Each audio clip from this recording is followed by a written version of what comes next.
International lab facility. Student-led startups. Great academic exposure. KL, deemed to be university.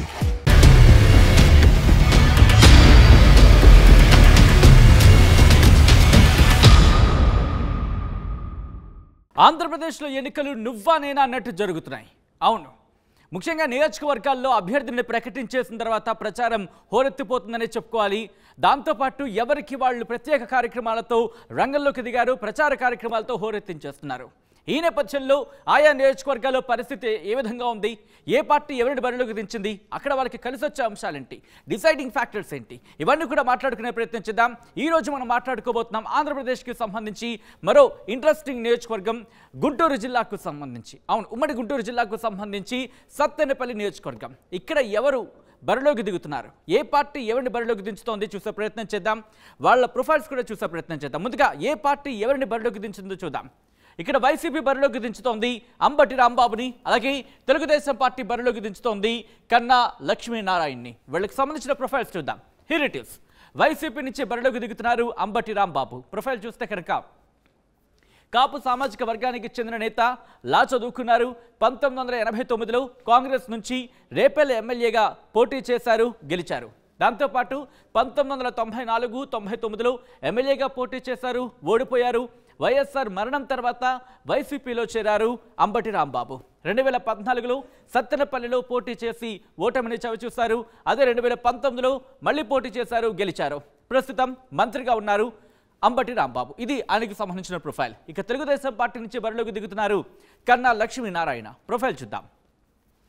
కాపు సామాజిక వర్గానికి చెందిన నేత కన్నా లక్ష్మీనారాయణ, బీకామ్ చదువుకున్నారు, వెయిట్ లిఫ్టర్ కూడా. అలాగే 1989 నుంచి 2004 కాంగ్రెస్ నుంచి పెద్దకూరపాడు ఎమ్మెల్యేగా పోటీ చేశారు, 4 సార్లు గెలిచారు. 2009లో గుంటూరు పశ్చిమ ఎమ్మెల్యేగా పోటీ చేశారు, గెలిచారు. 2014లో బీజేపీలో చేరారు కన్నా లక్ష్మీనారాయణ. 2019లో నరసరావుపేట ఎంపీగా పోటీ చేశారు, ఓటమిని చవిచూశారు. 2023లో టీడీపీలో చేరారు కన్నా లక్ష్మీనారాయణ. ఇది ఈయనకు సంబంధించిన ప్రొఫైల్. ఇక సత్తెనపల్లి నియోజకవర్గానికి సంబంధించి క్లుప్తంగా చూసే ప్రయత్నం చేస్తే కనుక నరసరావుపేట లోక్సభ స్థానంలో భాగం సత్తెనపల్లి నియోజకవర్గం. ఎస్సీ బీసీల ఓట్లు ఇక్కడ కీలకం. దాంతోపాటు సత్తెనపల్లి, నకరికల్లు, రాజుపాలెం, ముప్పాళ్ల మండలాలు ఈ నియోజకవర్గం పరిధిలోకి వస్తాయి. ఇది సత్తెనపల్లి నియోజకవర్గానికి సంబంధించి షార్ట్ ప్రొఫైల్. ఇక్కడ సామాజిక వర్గాల పరంగా కనుక గమనిస్తే ఇక్కడ ఎవరు ఓట్లు ఏ విధంగా ఉన్నాయి, ఏ మేరకు ఉన్నాయని చూసే ప్రయత్నం చేద్దాం. Here it is. సత్తెనపల్లి నియోజకవర్గానికి సంబంధించి ఆ వివరాలను చూస్తే ఎస్సీ సామాజిక వర్గానికి సంబంధించి 46,501 ఓట్లున్నాయి. అలాగే బీసీ సామాజిక వర్గానికి సంబంధించి 49,770 ఓట్లున్నాయి. కమ్మ సామాజిక వర్గానికి సంబంధించి 32,830 ఓట్లున్నాయి. ముస్లిం సామాజిక వర్గానికి సంబంధించి 29,852 ఓట్లు. కాపు సామాజిక వర్గానికి సంబంధించి 21,270 ఓట్లు ఉన్నాయి. ఈ నేపథ్యంలో ఇక్కడ గమనిస్తే కనుక బీసీలు దాదాపు 50,000 ఓట్లు ఇక్కడ ఉన్న నేపథ్యం. అలాగే ఎస్సీలకు సంబంధించి 46,000 పైచిలుకు 46,501 ఓట్లు చాలా కీలకంగా కనిపిస్తున్న పరిస్థితి. ఈ నేపథ్యంలో పార్టీలకు సంబంధించి వ్యూహాలేంటి, అక్కడ డిసైడింగ్ ఫ్యాక్టర్స్ ఏంటి, అక్కడ ఎవరికి సంబంధించి ఎటువంటి అంశాలు ప్రభావితం చేసే అవకాశం ఉంది, ముఖ్యంగా ఎవరు అక్కడ విజయం సాధించవచ్చు అనే చర్చ జరుగుతుంది. తెలుసుకునే ప్రయత్నం చేద్దాం. మా ప్రతినిధి రామారావు అప్డేట్స్ అందించేందుకు జాయిన్ అవుతున్నారు, సిద్ధంగా ఉన్నారు. రామారావు, చాలా ఇంట్రెస్టింగ్ నియోజకవర్గం సత్తెనపల్లి నుంచి, ఎందుకంటే అక్కడ మంత్రి అంబటి రాంబాబు బరిలో ఉన్నారు. At the same time Telugu Desam party నుంచి కూడా చూసుకుంటే కన్నా లక్ష్మీనారాయణ బరిలోకి దిగిన పరిస్థితి. అక్కడ ఎవరు విజయావకాశాలు ఏ విధంగా ఉన్నాయి, డిసైడింగ్ ఫ్యాక్టర్స్ ఏంటి, అక్కడ ఎటువంటి చర్చ జరుగుతోంది రామారావు? సత్తెనపల్లి నియోజకవర్గానికి సంబంధించి వైసీపీ, టీడీపీకి సంబంధించి సీనియర్ నేతలు పోటీ పడుతున్నారు. ఇక్కడ వైసీపీకి సంబంధించి మంత్రి అంబటి రాంబాబు మూడోసారి పోటీ చేస్తున్నారు. అలాగనే టీడీపీ తరఫున కన్నా లక్ష్మీనారాయణ, గుంటూరు జిల్లాలో సీనియర్ మోస్ట్ పొలిటీషియన్ గా ఉన్నటువంటి కన్నా లక్ష్మీనారాయణ టీడీపీ నుంచి బరిలో ఉన్నారు. ఈయన ఆల్రెడీ 5 సార్లు ఎమ్మెల్యేగా గెలిచారు, మరొకసారి కూడా ఎమ్మెల్యేగా పోటీ చేస్తున్నటువంటి పరిస్థితి ఉంది. అయితే ఇక్కడ స్థానికంగా ఉన్నటువంటి పరిస్థితులు చూస్తున్నట్లయితే ప్రధానంగా ఎస్సీలు, ఎస్టీలు, బీసీలు, అలాగనే కమ్మ, కాపు ఓటర్లు కీలకంగా మారినటువంటి పరిస్థితి ఉంది. అయితే ఇక్కడ రెండు పార్టీలకు సంబంధించి కూడా కొంత ఇబ్బందికరమైన పరిస్థితులు, ఇంటర్నల్ గా కొంత ఇబ్బందికరమైన పరిస్థితులు ఉన్నాయి. అయితే టీడీపీకి సంబంధించి ఇక్కడ గతంలో ప్రాతినిధ్యం వహించినటువంటి కోడెల శివప్రసాదరావు చనిపోయిన తర్వాత కోడెల శివప్రసాదరావు కొడుకు శివరాం తనకు సీట్ వచ్చుద్దని ఆశించారు. అయితే ఆ కన్నా లక్ష్మీనారాయణ ఎప్పుడైతే అభ్యర్థిగా ప్రకటించారో ఆయన తాను ఏదైతే టీడీపీకి కొంత దూరంగా ఉన్నప్పటికీ పార్టీని వీడకుండానే అక్కడ సొంతగా ప్రచారం చేస్తున్నటువంటి పరిస్థితి ఉంది. అయితే నిన్న సత్తెనపల్లిలో ప్రజాగళం నిర్వహించిన సమయంలో చంద్రబాబు కోడెల శివరాముని పిలిచి మాట్లాడారు. పార్టీలో తగిన ప్రాధాన్యత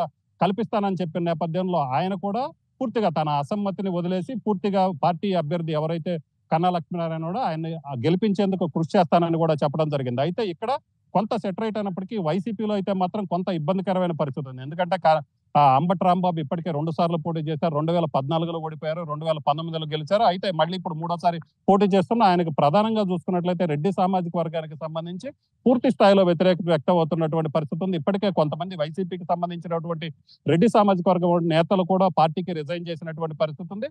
బహిరంగంగానే అంబటి రాంబాబుకి వ్యతిరేకంగా మీటింగులు కూడా పెట్టారు.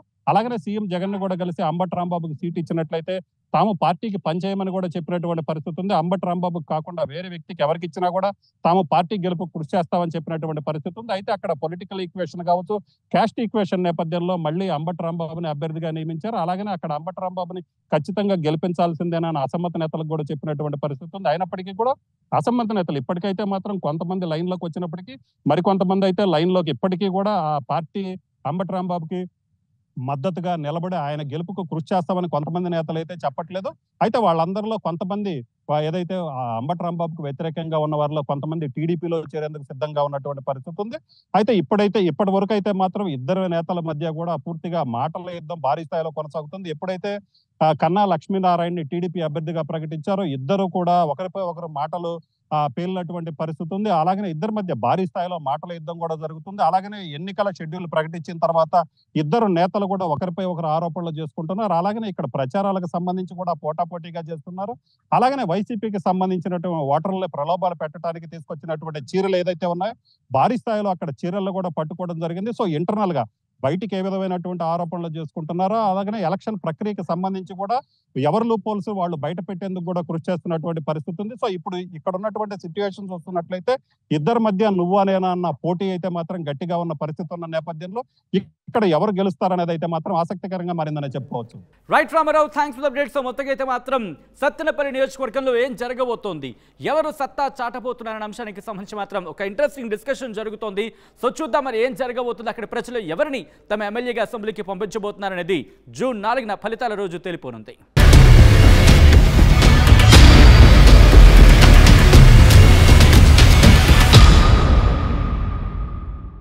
మరిన్ని వీడియోస్ కోసం ఛానల్ ని సబ్స్క్రైబ్ చేయండి. లేటెస్ట్ అప్డేట్స్ కోసం వాట్సాప్ ఛానల్ ని ఫాలో చేయండి. అండ్ లింక్ డిస్క్రిప్షన్ లో ఉంది.